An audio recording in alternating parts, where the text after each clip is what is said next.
the human thinks he's a warrior. He doesn't belong in our academy. Laugh today. Tomorrow you'll know why I'm here. 17 years. One record. The deadliest pilot test in the entire galaxy. 4 armed warriors, lightning-fast flyers, and the strongest beings alive all tried. None of them broke it. Humans were never even considered. Then one quiet engineer from the Mars colonies stepped into the cockpit and shattered it completely. But the truth behind this will shock you. He didn't win with a stronger ship. He didn't win with raw power. He used a secret grip nobody mentions, a technique pulled from old Earth and turned into something the galaxy had never seen. In the next few minutes, you'll discover 3 things that changed everything. First, why the most powerful racing guilds tried to bury the data and pretend it never happened. Second, what this grip actually was and why bigger, faster aliens could never copy it. Third, how one human run proved that strength isn't what decides who survives in space. Let me show you exactly how this happened. 17 years is a long time for any record to stand. In the galaxy, most records fall fast. New pilots come. New ships fly. Someone always finds a better way. But the Veil Run record was different. It stood like a wall no one could climb. The Ebon Veil Nebula was a killer. Thick clouds of dust and gas hid sharp rocks that flew like bullets. Lightning jumped without warning. Gravity wells opened under ships and tried to drag them down. Many pilots went inches. Some never came out. The test was simple to explain, but hard to survive. A pilot took a small ship into the nebula. They had to follow a marked path. No autopilot was allowed. The pilot held a heavy yoke with both hands. The yoke was connected to the wings and engines. When the nebula pushed the ship, the yoke pushed back hard. It shook. It twisted. It pulled. It was built to test the pilot's body as much as their skill. 17 years ago, a silvery pilot named Kale flew the path. His time was 11 minutes and 47 seconds. His people were proud. They said it proved their quick hands and sharp eyes were the best in the galaxy. Kale made small moves at the right moments. He never fought the yoke too hard. After Kale, others tried. A Gorath warrior with 4 arms and huge muscles went in. He grabbed the yoke with all his strength. He lasted 8 minutes. Then a strong gravity pull hit. He tried to muscle the yoke back into place. The yoke jerked hard. His shoulder made a loud crack. The ship spun into a rock. He ejected just in time. He lived, but he never flew the Veil Run again. Other pilots tried too. Some were fast like Kale. Some were strong like the Gorath. None beat the record. The nebula always won in the end. It made their arms tired. It made their hands slip. It made their minds slow when the lightning flashed too bright. The record became a legend. Rich aliens placed big bets every time someone new tried. The space guilds used the record in their training videos. They said it showed who was truly ready for the hardest jobs in space.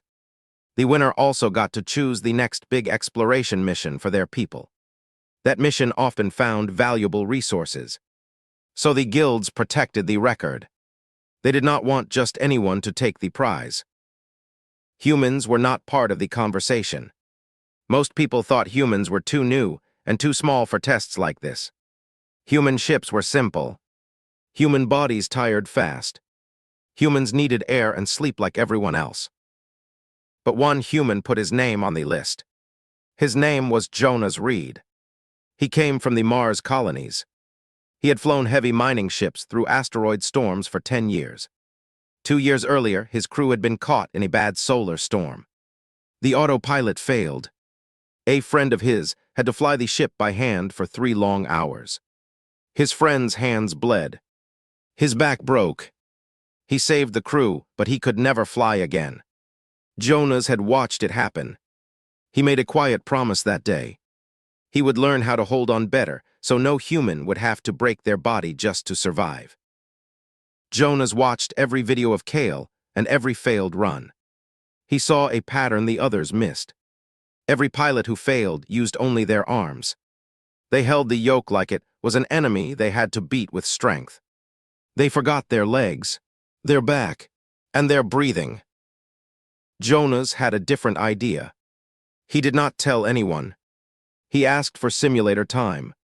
The officials gave him the worst hours because they did not see him as a real threat. For weeks he practiced. He built a simple rig with old ropes and heavy weights from the dock. He practiced holding the ropes while he moved his whole body with the pull. He learned to let his shoulders roll instead of fighting.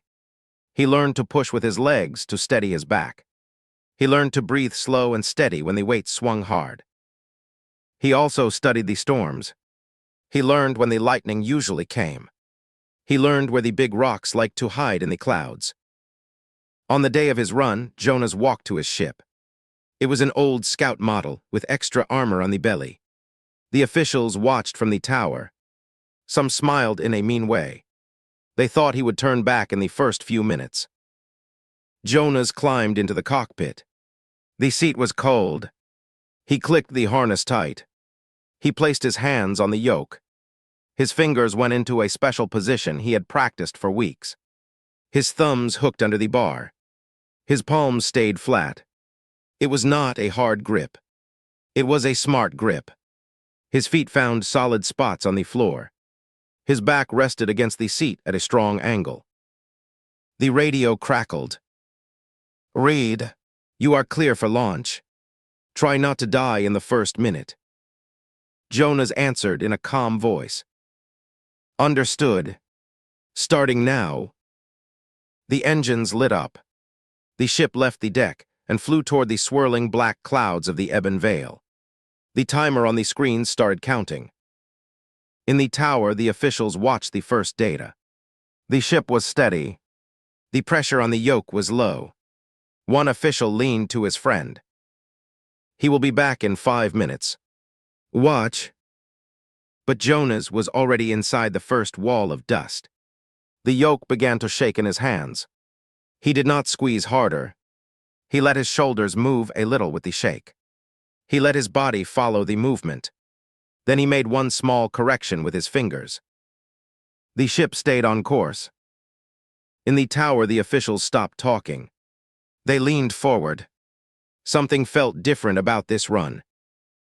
They did not know it yet, but the secret grip was already working, and it was about to change everything they thought they knew about who could fly the veil. The ship pushed deeper into the ebon veil. The first wall of charged dust hit the hull like a soft hammer. Small rocks pinged off the armor. The yoke in Jonas's hands started to move on its own. It shook left, then right, then tried to pull back. Jonas did not fight it with stiff arms.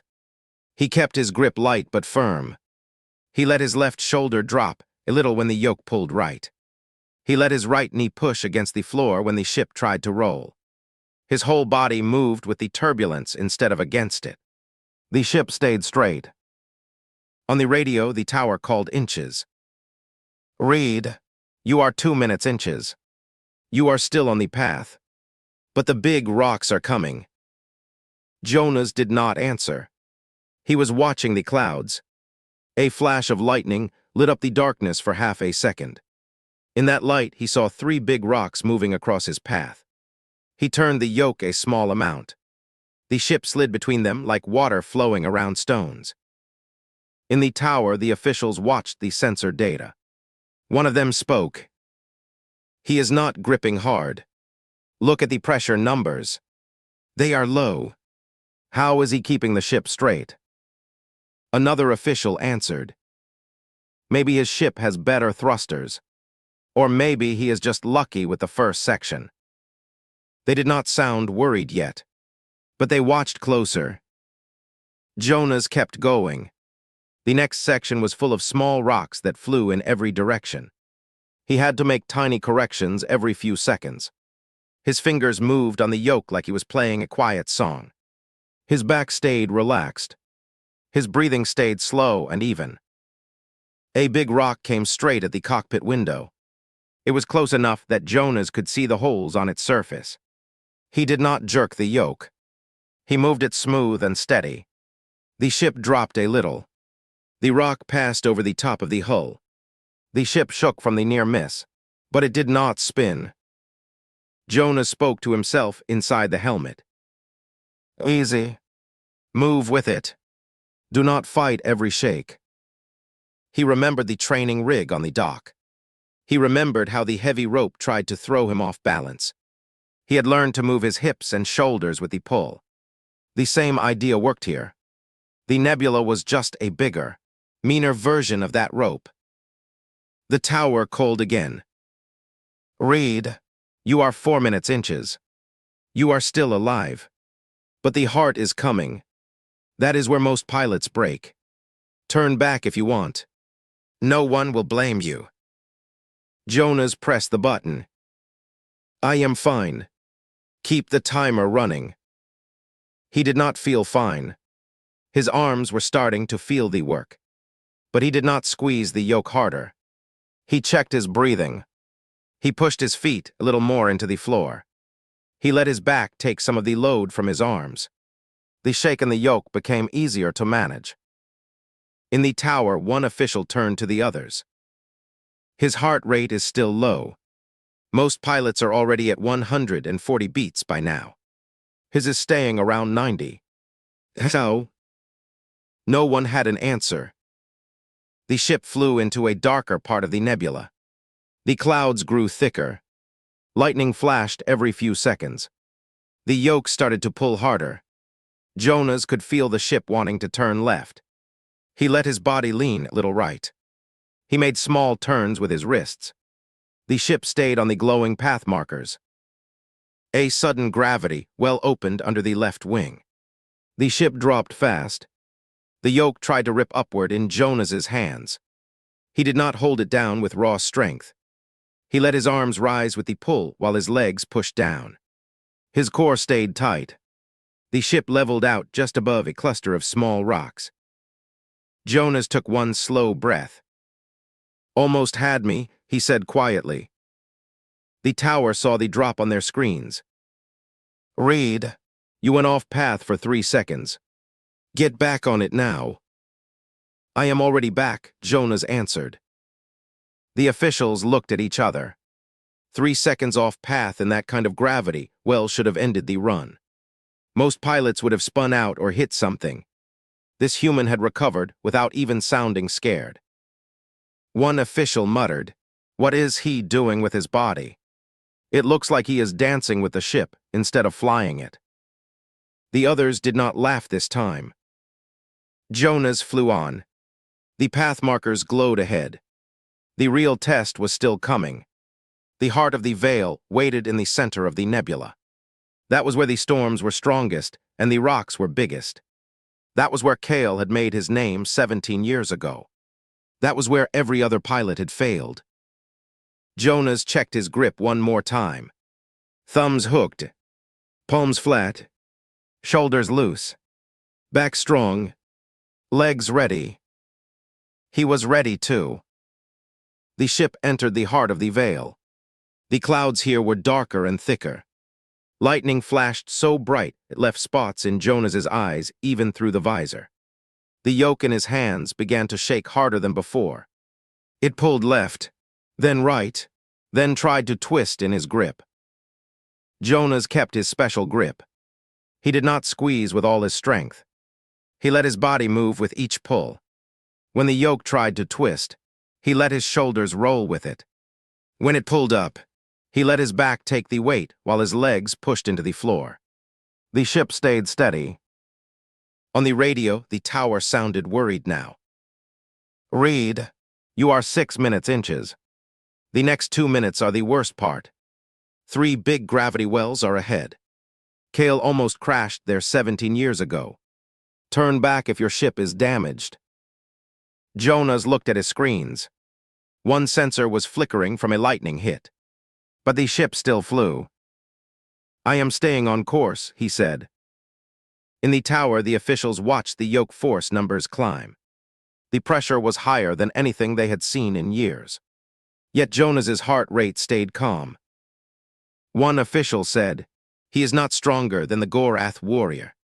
We all saw that warrior break. So how is this human still holding on?" No one answered. Inside the ship, Jonas felt the first gravity well grab the left side. The yoke tried to rip to the right. He let his right shoulder drop and his left leg push. The ship moved with the pull instead of fighting it. The well passed under him. The ship came out straight. The second well hit from below. The yoke tried to push down hard. Jonas let his arms go down with it while his back stayed tight. He made one small turn with his fingers. The ship slid sideways just enough to miss a rock the size of a small building. The third well was the biggest. It opened right in front of the nose. The ship dropped fast. The yoke tried to tear itself out of Jonas's hands. For 1 second, the force was stronger than anything in his training. His arms burned. His shoulders felt like they would pop. He did not panic. He remembered the old mining ship and his friend holding the controls for 3 hours. He remembered the promise he made. He let his whole body become part of the grip. His feet pushed hard into the floor. His back locked. His shoulders rolled with the pull instead of against it. His fingers stayed in the smart position on the yoke. The ship leveled out. The well passed. The path markers glowed ahead again. Jonas let out a slow breath. His arms shook a little, but they still worked. In the tower, the officials were quiet. The data showed the yoke forces had been higher than during Kale's record run. Yet the human was still flying. One official finally spoke. "He is using his whole body. Look at the movement data. His shoulders and hips are moving with the ship. The other pilots only used their arms. That is why they broke." Another official answered, "But that is not how we teach pilots. We teach them to hold the yoke steady with strength." Maybe that is why no one beat the record for 17 years. Jonas did not hear them. He was watching the clouds. The last section was coming. It was a narrow canyon between 2 walls of floating rocks. The path went right through the middle. The storms were strongest there. One wrong move and the ship would be crushed. He checked his grip again. Thumbs hooked. Palms flat. Body ready. The ship flew into the canyon. Rocks flew past on both sides. Some were close enough to touch. Lightning flashed between the walls. The yoke shook so hard Jonas could feel it in his teeth. But he did not fight it. He moved with it. He let his body dance with the turbulence. He made only the moves that mattered. A big rock broke loose from the left wall and fell toward the ship. Jonas turned the yoke smooth and steady. The ship slid right. The rock missed by less than a meter. Another rock fell from the right. Jonas moved left. The ship slipped through. The path markers glowed brighter. The end of the canyon was close. Jonas spoke to himself one more time. "Almost there. Just hold the line. Move with it."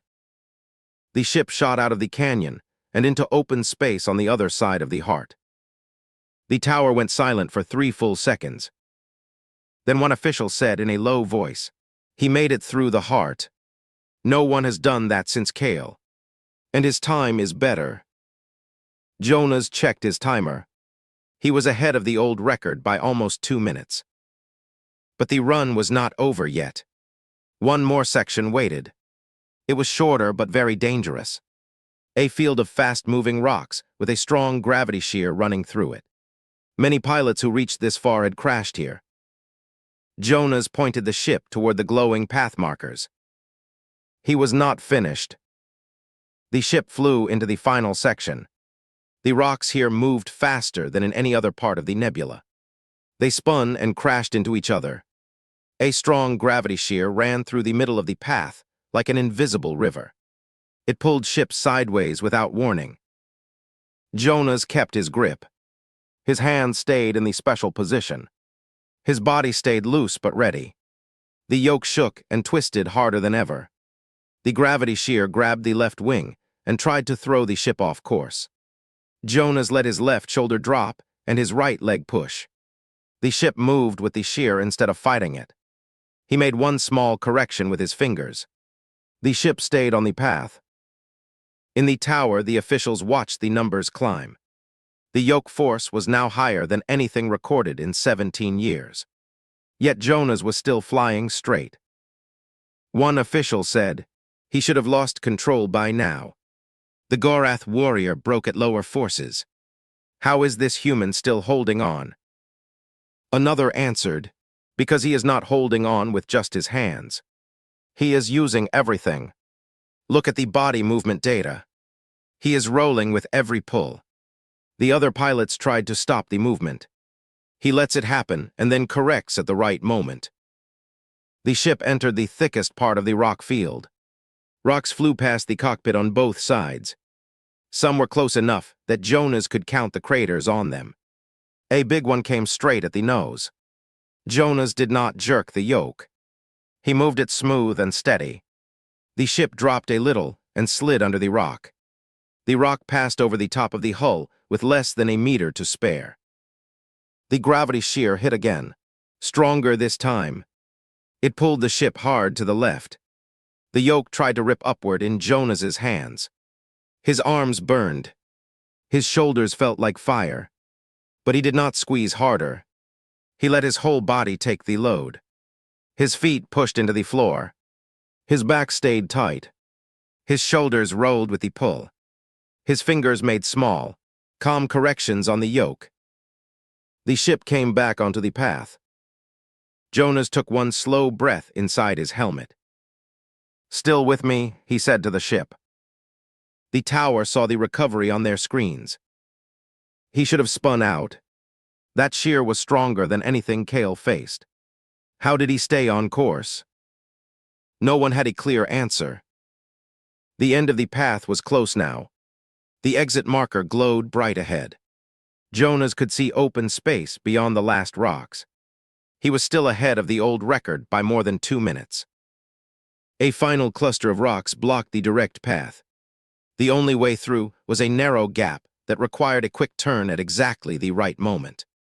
If he turned too early or too late, the ship would hit stone. Jonas watched the rocks. He timed their movement.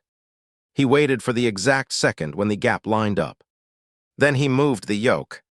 Not hard, not soft, just right. The ship turned and slipped through the gap like it belonged there. The exit marker passed over the nose. The timer stopped. 9 minutes and 12 seconds. The old record was 11 minutes and 47 seconds. Jonas had broken it by more than 2.5 minutes. In the tower, the officials stared at the screens. No one spoke for a long moment. Then one of them said in a quiet voice, "He did it. The human broke the record." Another official checked the data again. The yoke forces were higher than Kale's run. The gravity shears were stronger. The rock density was the same. This was not luck. This was something else. Jonas flew the ship out of the nebula and into clear space. The stars looked calm after the storm inside the clouds. He took his hands off the yoke for the first time in 9 minutes. His fingers were stiff. His arms shook. But he was smiling. He turned the ship toward the station and began the landing sequence. Behind him, the Ebon Vale Nebula swirled like a living thing that had just lost a fight it had won for 17 years. Jonas did not know yet what the officials would say when he landed. He did not know that some of them were already preparing explanations about why his run should not count. He only knew that he had kept his promise. He had found a way to hold on that did not break the body. The ship touched down on the landing pad. The engines powered down. The hatch opened. Jonas climbed out. His legs felt heavy after sitting so long. His hands still tingled from the grip. He took off his helmet and looked at the tower. The officials were already coming down the stairs. Their faces were hard to read. Some looked shocked.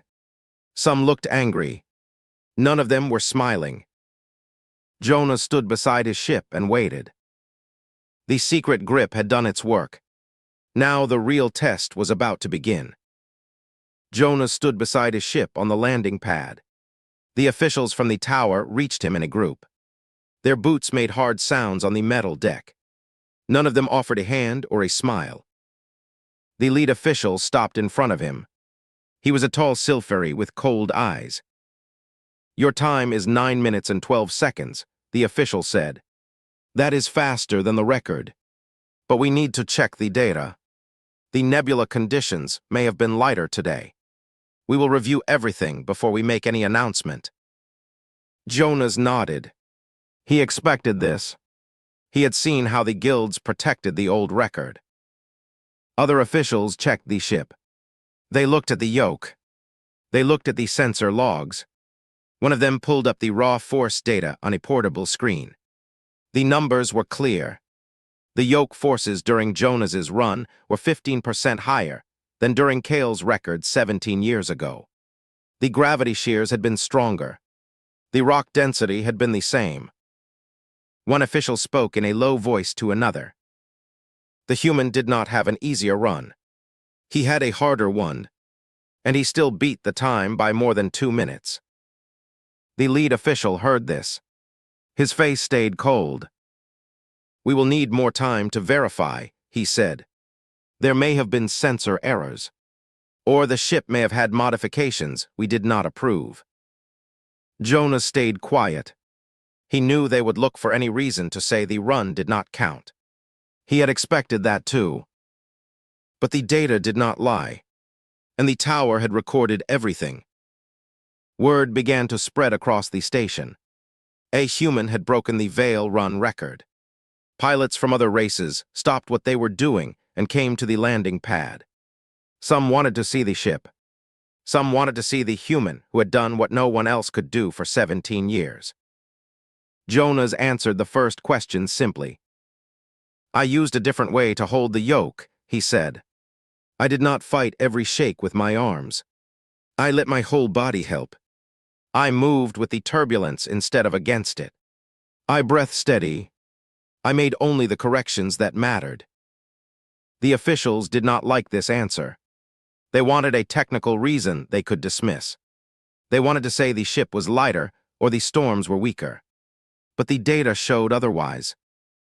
That night, the raw sensor logs were leaked to the pilot networks. Every race saw the numbers. Every race saw that the human had faced stronger forces and still flown faster. The secret was out. Jonas sat in a quiet room on the station. His arms still ached. His hands still tingled. But he felt calm. He had kept his promise to his friend from the mining ship. He had found a way to hold on that did not break the body. A young pilot from another race came to see him. She was small and fast like the Silfari. She looked nervous. "How did you learn to move with the yoke like that?" she asked. "Our teachers tell us to hold it steady with strength. They say any movement is weakness." Jonas looked at her. "My people learned this a long time ago on our home world," he said. "We had oceans with big waves. Sailors had to hold ropes during storms for hours. If they fought the rope with only their arms, they broke. The ones who survived learned to move with the waves. They used their whole body. They stayed loose where they could and tight where it mattered. I used the same idea here." The young pilot was quiet for a moment. "Can you teach others?" she asked. Jonas nodded. "If they want to learn." Over the next weeks, the story spread. Some officials still tried to say the run should not count. They said the human had been lucky. They said his ship was different. But the leaked data told the truth. Jonas Reed had broken the 17-year record with a harder run than anyone before him. The secret grip was no longer a secret. It was a way of holding on that used the whole body and the whole mind. It was not about being the strongest. It was about being smart with what you had. It was about moving with the storm instead of pretending you could stop it. Other humans began to try the same method in their own ships. Some failed at first. But they kept practicing. They learned to roll with the turbulence. They learned to breathe steady. They learned to let their legs and back help their hands. Slowly, more humans started getting the hard jobs. Scout missions, rescue flights, deep space runs that others said were too dangerous. The guilds could not ignore the results anymore. Jonas never flew the Veil run again. He did not need to. He had already done what he came to do. He had shown that a human could hold on when bigger and faster beings could not. Not because humans were stronger, because humans had learned long ago on a small planet how to survive storms that tried to break them. The old record was gone. A new one stood in its place. 9 minutes and 12 seconds. Set by a human who used an old trick from Earth in a new way among the stars. And somewhere in the quiet rooms of the space guilds, officials began to change their training videos. They started to teach pilots to move with the turbulence instead of fighting it with pure strength. They did not say where the idea came from. But the pilots knew. The secret grip that nobody wanted to mention had changed more than a number on a screen. It had changed what the galaxy thought humans could do. The last unexpected truth was this: Jonas Reed's grip was never about being stronger than the aliens who came before him. The data proved he used less raw force on the yoke than Kale had used 17 years earlier. What he did instead was distribute that force through his entire body using timing, leverage, and an old human survival pattern from Earth's oceans. He turned the nebula's violence into something his body could dance with rather than something it had to defeat. That single shift in approach shattered more than the record. It quietly ended the belief that only raw strength or specialized alien biology could master the hardest jobs in space. After Jonas landed, training programs across multiple species began copying the whole-body flow method. Most failed at first because they lacked the human spine's flexibility and the stubborn patience that came from surviving on one difficult planet for thousands of years. The technique worked best when paired with human adaptability and the refusal to let go. The secret grip nobody mentioned was never a hidden device or illegal enhancement. It was the living proof that humanity's greatest advantage was never muscle or speed. It was the ancient, stubborn ability to learn from storms we could not stop and still find a way through. If this opened your eyes to what quiet human persistence can achieve when the universe tries to shake us loose, then the story did its job. Jonas Reed did not beat the Veil Run by being the strongest pilot in the galaxy. He beat it by refusing to fight the storm the way everyone else did.